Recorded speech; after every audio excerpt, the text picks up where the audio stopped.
भाई सबको रेस्ट मिलता है, विश्राम मिलता है।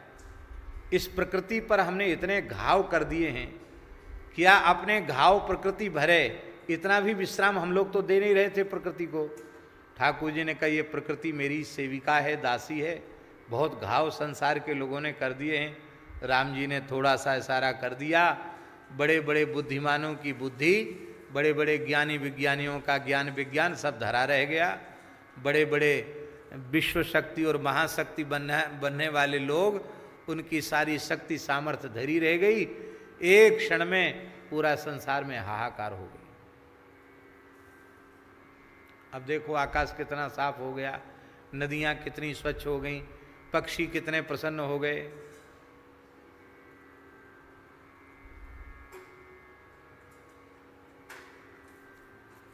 नाम हम नहीं लेंगे, एक बहुत अच्छे महानुभाव जो वर्तमान प्रधानमंत्री जी के बहुत अत्यंत निकट हैं, उन्होंने कहा फोन पर, उन्होंने कहा कि महाराज जी तो ऐसे ही लग रहा है कि महीना में 25 दिन खूब काम करे सब, 5 दिन का पूरी तरह लॉकडाउन पूरे संसार में होना ही चाहिए है? तो 5 दिन में लोगों को थोड़ी शक्ति तो मिले, अब प्रकृति को भी थोड़ा विश्राम मिले। लेकिन नहीं, हमने प्रकृति को इतने घाव किए हैं, उन घावों में मरहम लगाने का अवकाश भी हम नहीं दे रहे हैं। ये कारण किसका है? ये है कामना का कारण।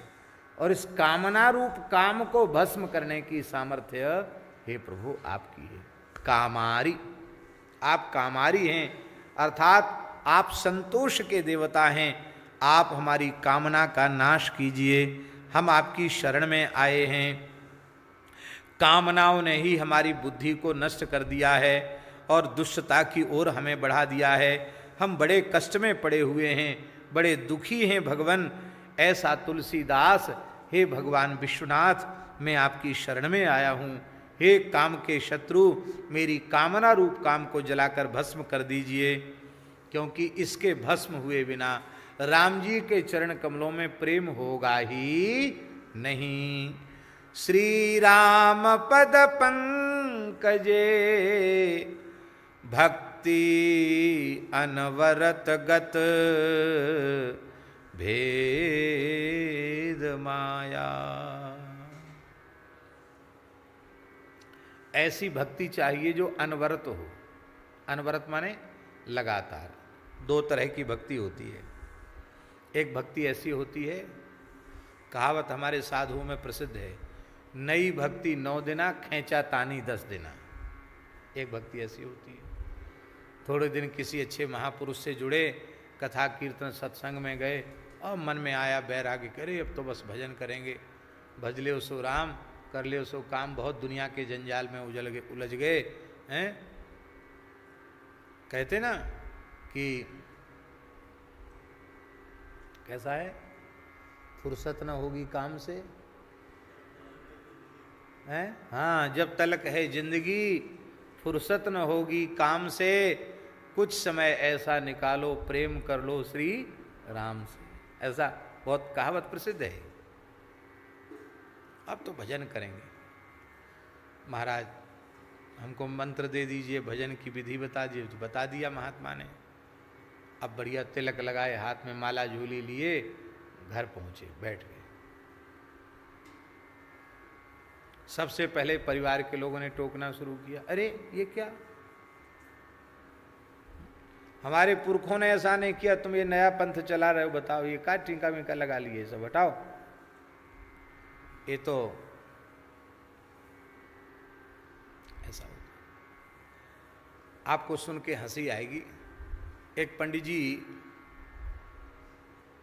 हमारे महाराज जी के पास रहते थे, पढ़ते थे, हमारे साथ ही पढ़ते थे। बाद में वो गृहस्थ में चले गए, विवाह हो गया उनका। तो उनकी चोटी बहुत बड़ी थी, किसी किसी के बाल बहुत बढ़ते हैं, चोटी खूब बड़ी थी, लंबी चोटी थी उनकी। ब्याह के बाद आए तो चोटी इतनी सी। आश्चर्य है, इतने जल्दी आपकी चोटी झड़ गई, इतनी लंबी चोटी छोटी कैसे हो गई? तो उन्होंने कहा ऐसे ही कटवा दी? बोले कटवाई नहीं। क्या हुई? हमने थोड़ा आग्रह करके पूछा तो उन्होंने कहा कि पंडित जी आपको क्या बतावें, सही सही बतावें तो आपको हंसी आएगी। नहीं सही बताओ, झूठ क्यों बताओ? बोले हमारी गृहिणी से रोज झगड़ा होता था। बोले इतनी बड़ी चुटैया, तुम पूरा जैसी चुटैया रखा है, बताओ, बड़ा खराब लगता हमको। अरे बोले हम ब्राह्मण हैं, संध्या करते हैं चोटी। बोले एक दिन सोते सोते हमारी गृहिणी ने चोटी कैंची से काट के छोटी कर दी। अब महाराज घर में रहना है तो वो सब सहना पड़ेगा। ऐसी पत्नी कहीं मिल गई चोटी काटने वाली, तब हो गया कल्याण। तो इस प्रकार से फिर इष्ट मित्र मिलेंगे, वो कहेंगे अरे ये सन्यास कब से, वो सन्यास कुछ नहीं लिया, तिलक लगाने को कहेंगे ये सन्यास कब से ले लिया? अरे वृंदावन चले गए, बाबा बैरागियों के चक्कर में फंस गए। अरे ये अपना काम थोड़ी है, अपना काम धंधा देखो, पैसा दो पैसा कुछ दान पुण्य कर दो, हो गया। ये सब हमारा तुम्हारा काम नहीं है, ये माला फेरना बाबा जियों का काम है। तो बेचारा बड़ा भाव लेके वहाँ से आया था सत्संग से। अब नई भक्ति 9 दिना, खींचा तानी 10 दिना। फिर मोटे तिलक से छोटा तिलक हुआ, बड़ी चोटी से छोटी चोटी हुई, फिर धोती कुर्ता से कुर्ता पजामा हुआ, और कुर्ता पजामा से फिर सफाई सूट हो गया। क्या कहते, सफाई सूट कहते, क्या कहते हैं, कौन सा सूट कहते हैं, कि जीन्स कहते हैं, जीन्स कहते हैं ना, वो हो गया। फिर धीरे धीरे सब जय सिया राम। ऐसी भक्ति नहीं चाहिए जो क्षीण हो जाए, ऐसी भक्ति चाहिए जो अनवरत निरंतर बढ़ने वाली भक्ति हो। हे कामारी, प्रतिक्षण वर्धमान श्री राम प्रेम हमें दीजिए, अनवरत गत भेद माया, जिससे भेद रूप माया का नाश हो जाए। हे प्रभु, ऐसी कृपा कीजिए कि सर्वत्र सर्वगत सर्वरूप में मैं केवल आपका ही अनुभव करूं, सब में आपको देखूं, हे प्रभु। और शंकर जी ने वो दृष्टि दे दी, सर्वत्र देखते हैं। आगे विनय पत्रिका के 11वें नंबर के पद में श्री भैरव जी की स्तुति, भगवान शिव के प्रधान पार्षद, काशी के कोतवाल, काशी के क्षेत्रपाल श्री भैरव जी का वंदन किया है। भैरव जी के संबंध में एक बात प्रसिद्ध है। भैरव जी साक्षात शिव रूप ही है, शिव जी ही हैं, दूसरा कोई नहीं है। और प्रायः भैरव जी के जो भगत हैं, भैरव जी नहीं कहते कि हमको बोतल पिलाओ, लेकिन भैरव जी के भगत कई बार भैरव जी के नाम पर बहुत कुछ लीला भी करते हैं। तो ये हमेशा से परंपरा रही है। तो तुलसीदास जी महाराज काशी में विश्वनाथ जी का दर्शन तो करते थे, विंदु माधव जी का दर्शन तो करते थे, भैरव जी को दूर से ही हाथ जोड़ लेते थे, वहाँ थोड़ा ये होने के कारण। तो भैरव जी के भक्तों ने भैरव जी को कहा, देखो तुलसीदास इतने बड़े महात्मा हो गए, काशी में जो भी रहता है वो काल भैरव जी का दर्शन जरूर करने आता है, करना ही चाहिए, नहीं तो भैरव जी का डंडा चलता है, वो इतना बड़ा महात्मा हो गया आपका दर्शन करने नहीं आता है। और कुछ विद्वेषी लोगों ने तुलसीदास जी के बढ़ते प्रभाव को देख करके भैरव जी के तंत्र का प्रयोग कर दिया और ऐसे मंत्रों का प्रयोग किया तंत्र विधि से कि गोस्वामी जी के शरीर में पीड़ा उत्पन्न हो गई। और उसका संकेत कई जगह है, विनय पत्रिका में भी संकेत है। और हनुमान बाहुक तो प्रसिद्ध ही है कि हनुमान बाहुक उसी पीड़ा को दूर करने के लिए हनुमान बाहुक लिखा है। तो एक बार जब विनय पत्रिका हनुमान जी की आज्ञा से गोस्वामी तुलसीदास जी ने लिखी, तो उस समय विश्वनाथ जी ने प्रकट होकर कहा कि यद्यपि आप भैरव जी को मेरा ही स्वरूप मानते हो, मुझसे अभिन्न मानते हो, आप नहीं जाते हो, पर इससे भैरव जी के मन में भी थोड़ी खिन्नता रहती है कि तुलसीदास जी पता नहीं हमसे क्या विरोध मानते हैं, हमारे यहाँ नहीं आते हैं, हमारे पास नहीं आते हैं। इससे क्या सिद्ध हुआ? इससे सिद्ध हुआ कि देवी देवता भी इच्छा करते हैं कि संत हमारे यहाँ आवें, हम संतों को देखें। ये इच्छा देवी देवताओं के मन में भी होती है। तो शंकर जी ने कहा कि देखो तुलसीदास जी, अब बढ़िया अवसर है, आप विनय में सबका विनय कर रहे हो, तो आप भैरव जी की भी विनय कर लो, हैं?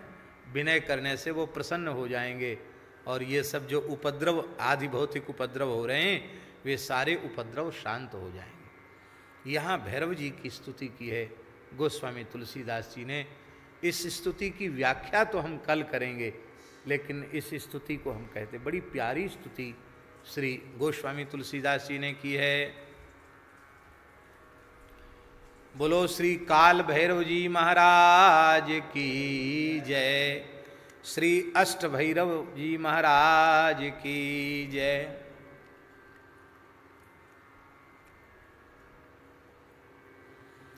ओरछा में हम लोग राम राजा सरकार का दर्शन करने जाते हैं, तो राम राजा सरकार में मंदिर में ही, मंदिर के प्रांगण में ही भगवती भद्रकाली विराजमान है। और वो भगवती भद्रकाली एकदम सिद्ध हैं, एकदम जागृत स्वरूप है। वहां जंगल में थी वो भद्रकाली जी। एक ब्राह्मण थे, बिल्कुल दुबले पतले, इतना दुबला पतला कोई दिखता नहीं। यहाँ कौन है कितना दुबला पतला? ये समझो चेतन दास, थोड़ा कद में छोटे हैं, ये लंबे पतले दुबले पतले ब्राह्मण थे। तो राम राजा सरकार के अनन्य भक्त थे वो। तो भगवती भद्रकाली ने उनको स्वप्न दिया कि देखो जंगल में यहाँ हम हैं, वहाँ लोग दर्शन करने जाते थे, वहाँ बलि भी होती थी।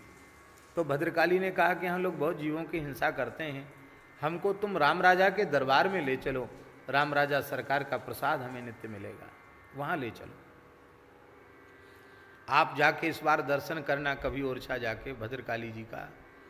इतना विशाल स्वरूप है उनका कि आज भी 25-30 लोग उठाना चाहें तो उठे नहीं, इतनी विशाल प्रतिमा है उनकी। 25-50 लोग भी कठिनाई से उठा पावे, इतनी विशाल प्रतिमा है वो, पूरी आकार में। और वे दुबले पतले ब्राह्मण उनको अपने कंधे पे गोद में ऐसे अखबार भर के उठा के ले आए। गांव वालों को पता चला, गांव वाले लठ लेके आए, आपने रख दिया। फिर बहुत कोशिश की, सैकड़ों लोग लग गए, पर देवी जी हिली नहीं। और उन्होंने कहा आवेश में आकर के किसी के ऊपर कि सबका विनाश हो जाएगा, हमको इनके साथ भेजो। वही ब्राह्मण लेकर के आए, उन्होंने वहाँ विराजमान किया। तो शाम को एक गोला, नारियल का एक गोला घी भर के उनके सामने वो गोला अर्पित किया जाता है और अग्नि जला करके और वो गोला की आहुति उनको रोज दी जाती है। और बाकी वो गोला की आहुति ही उस रूप में उनको दी जाती है और बाकी उनको भगवान का ही सब प्रसाद मिलता है। तो वहीं जहाँ भगवती भद्रकाली विराजमान है राम राजा सरकार के प्रांगण में, वहीं 3 स्वरूप विराजमान हैं, काल भैरव, आनंद भैरव और बटुक भैरव। वो भी राम जी के दरबार में ही विराजे। बड़ा अद्भुत दर्शन है, आपने ध्यान किया? तीनों बहुत सुंदर दर्शन है, अद्भुत दर्शन। भैरव जी साक्षात भगवत रूप ही हैं और भगवान के भक्तों का भला करने वाले हैं, वैष्णवों का विशेष आदर करने वाले हैं।